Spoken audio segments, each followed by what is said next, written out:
So, Ted, you want to build the most effective healer of 5th edition Dungeons & Dragons? Isn't that just a life cleric? Well, here's some other ideas instead.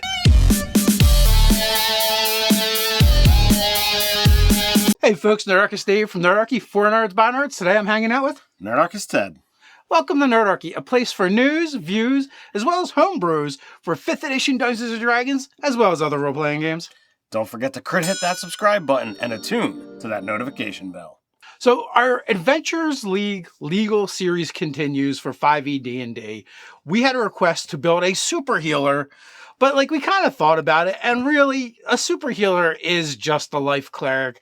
You can't get any better than that.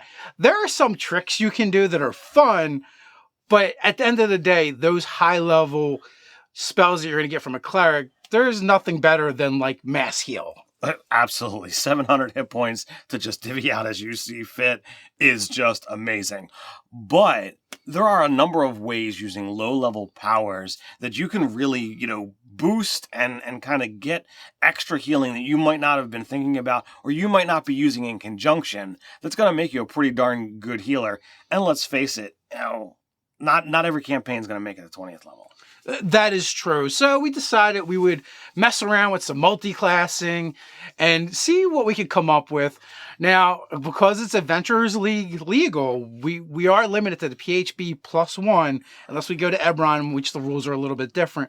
But we decided, we'll just go with the standard campaign, Forgotten Realms.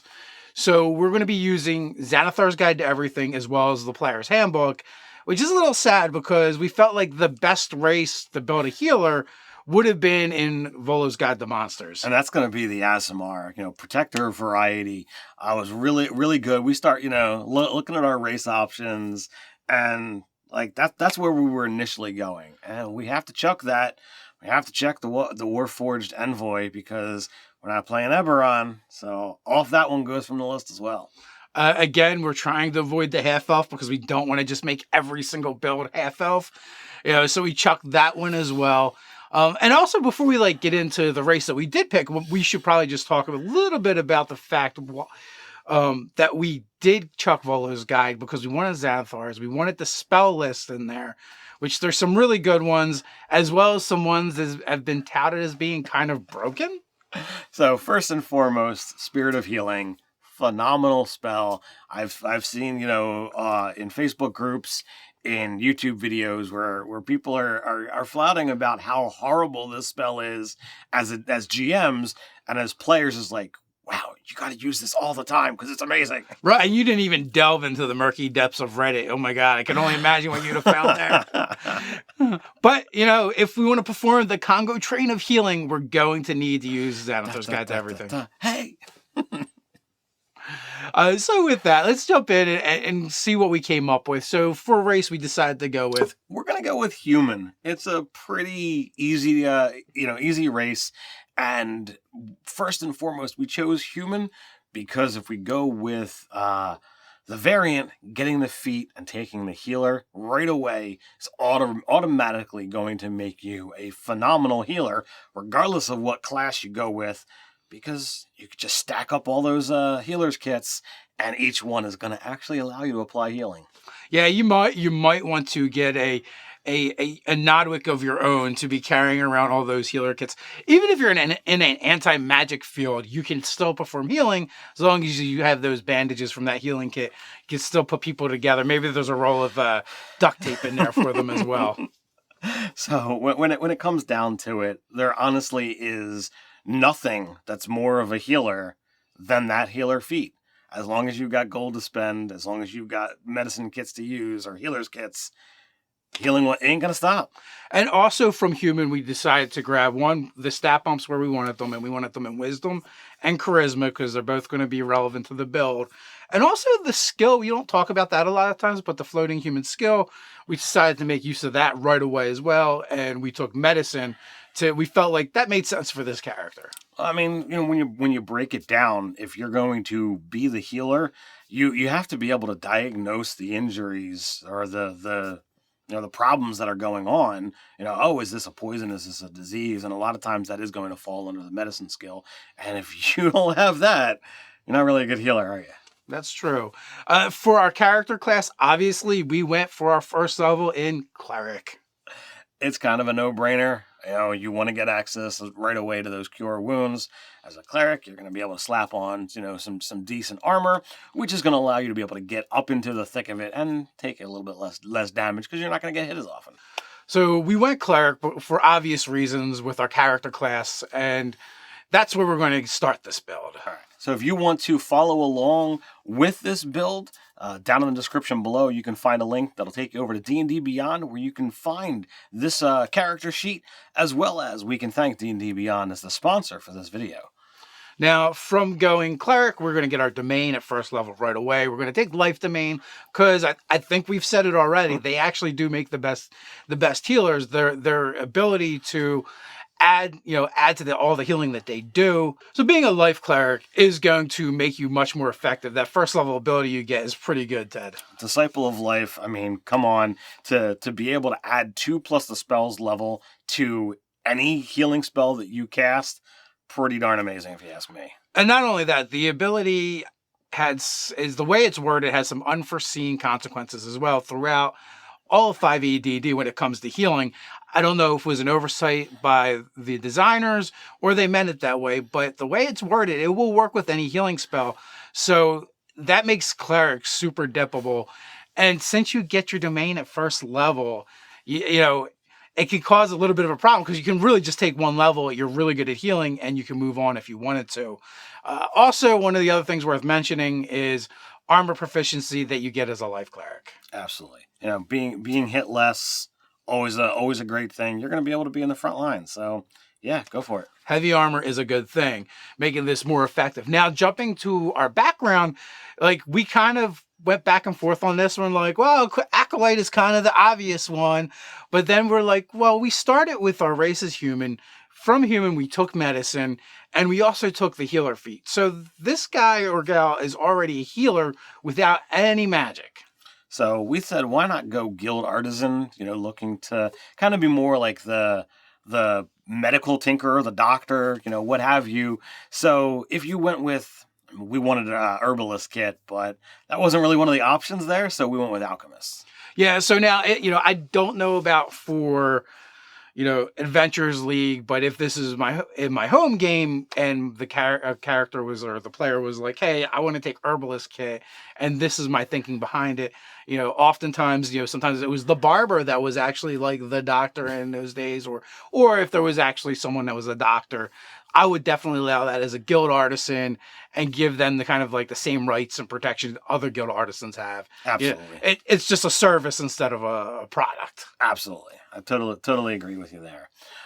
So as we start to get into Cleric, we do have a couple other options for where we might go class-wise. We did bring up a spell that's pretty handy. So obviously we talked about character class, and being the first thing that we go to was going to be the Cleric. But after that, we're going to bounce around a little bit, and we're going to take a look at some other character classes to grab some different abilities. So with that, maybe we should mention the character guide if they want to be able to follow along and go check that out over on the DM's Guild. There will be a link in the description for both the character sheet as well as the character build guide. You can follow along at home if you like. We also are going to be doing some alternate builds in those, so you can check those out as well. Absolutely. So as we mentioned, that there's a handful of different classes that are going to get access to healing. Ranger and Paladin, they're not full casters, so that's going to be a deficit for this particular build. So we had to push those aside, but Bard gets access to healing, Druid gets access to healing, and there's even a Sorcerer that gets access to healing. Right, and we had even considered using Bard because that Song of Rest is pretty good. And we were thinking of using things for this build that were not specifically and wholly magical means of healing, and that falls right in line. But at the same time, there was also some other spells we wanted to gain access to that we can only gain access through certain ways. They're not on the cleric's list. But for the purpose of this build, our next couple levels, what we ended up taking is actually Sorcerer, and we went with Divine Soul. So with Divine Soul, it's an amazing class. You get access to the cleric spells while being a sorcerer. And, yeah, we do have to, dip into charisma, as we mentioned in the beginning, that charisma was going to be an important stat for us. But we really wanted that for the meta magic abilities. Yes, the ability to cast healing at a distance with the distance spell. That means your healing word is going to go out to 120 feet. Your normal spells that are touch, you can now do them at 30 feet. So that's going to be super helpful, as well as the twin meta magic feat. So being able to pop off 2 healing words in a round, pretty nice. As that healer, you no longer have to make the decision of who do I save. You got this. I choose both of you. So you're gonna get some useful things. Also, we're gonna add some spells to our spells known, so we don't have to worry about preparing them.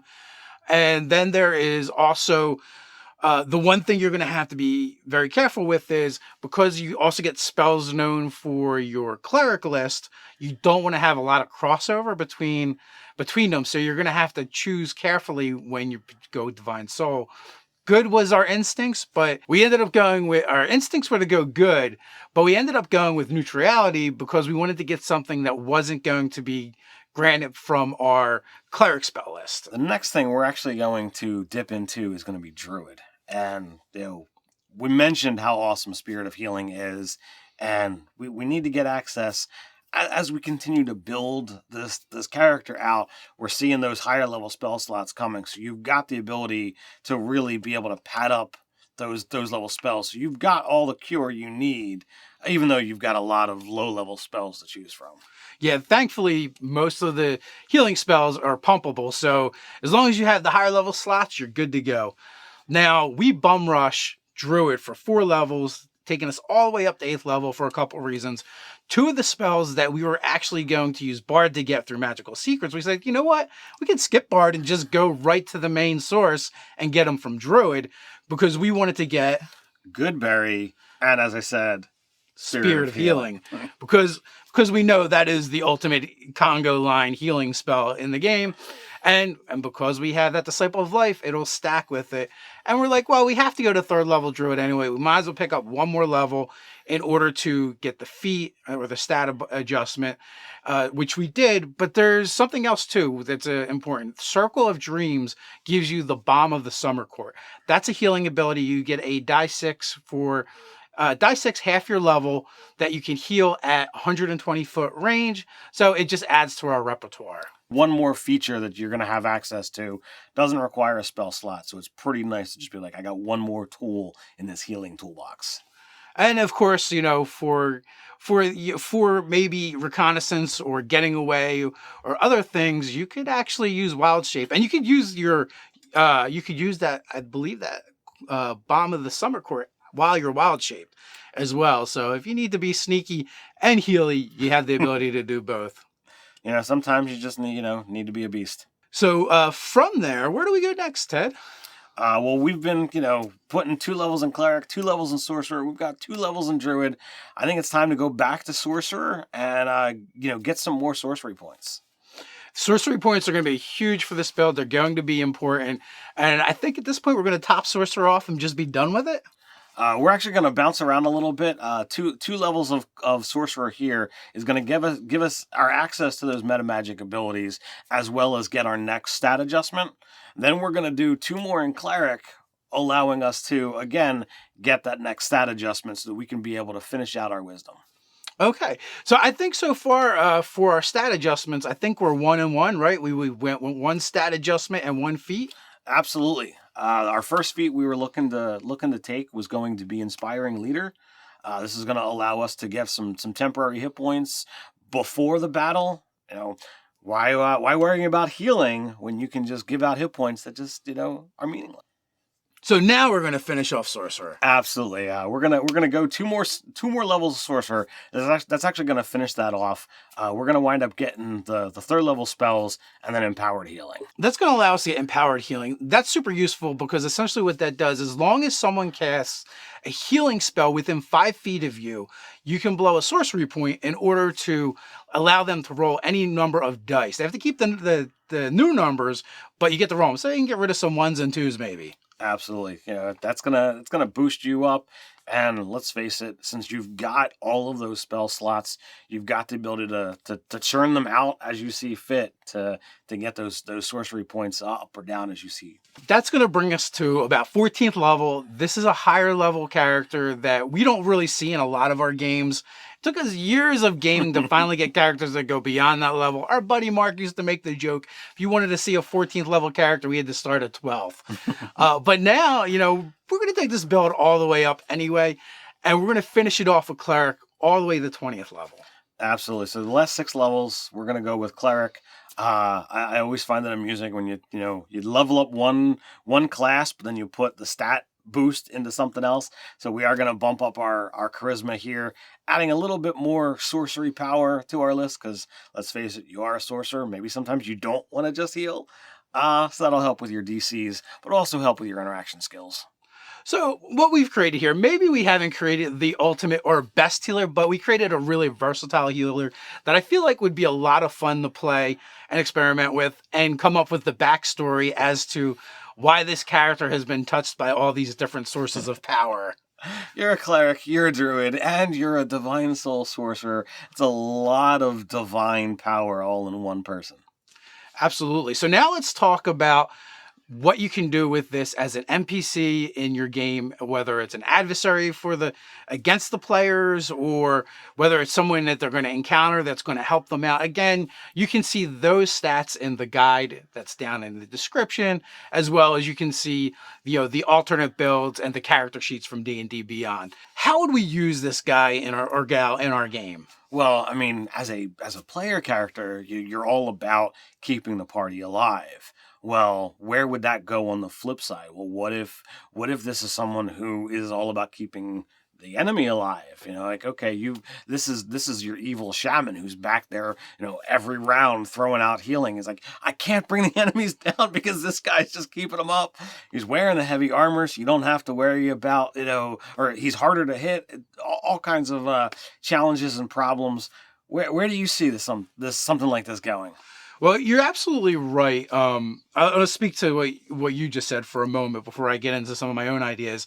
And with the idea that this person can hang back, and because they have all these other abilities to rely on, they don't even have to get into the thick of it. They can kind of stay away from the melee combatants and still be healing their allies and keeping them on their feet and really frustrating your players and prolonging the combat. Now, the other way is, instead of this being an enemy per se, it could be more of like a foil.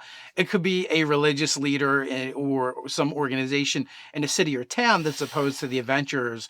Because let's face it, if this person is all about healing and restoring life, players tend to do the opposite of that. They tend to detract and take away from life where they go. Let's face it, it's the characters who do it, not the players. Depends on what game you're in. But no, yes, you're absolutely right. So, this might actually be more of a political opponent than a physical combat-based opponent. So in social encounters, this person might keep popping up and be like, hey, we need to get rid of adventurers. They really bring down the town. Everywhere they go, there's violence and killing and bloodshed. So we should probably do something about that. And if you're talking about a character who's very wise and very charismatic, that can be a really challenging foil to deal with. So as you sit there, maybe this is an urban game or a pseudo urban game where it's like you're only going shortly out of town. But as you said, adventurers lead a very violent life. Bystanders frequently are going to get hurt. Maybe it's up to this guy to keep putting them back together, or gal, and like, he's tired of it. She doesn't want this to happen anymore. So maybe it's all about getting the adventures going. Now, the other idea I do have is, what if this person is a protector or resident of like an enchanted forest, and the players are confronted or captured by emissaries of the Fey courts, right? And this person is the one kind of bringing the charges against them. They're like, I've gone all over the place in my forest and put back together all the creatures that these characters, these adventurers, have been harming and murdering. And you could take it from that standpoint as well. All of these would wind up being really interesting foils or adversaries for an adventuring party to have to deal with. Well, the question is, what do you think? We have a place where you can check it out. That is down in the comments below. While you're at it, don't forget to like, share, and subscribe. While you're down there, don't forget to check out the links to the character sheets over on D&D Beyond or the build guides over on the DM's Guild. So until next time, Stay nerdy.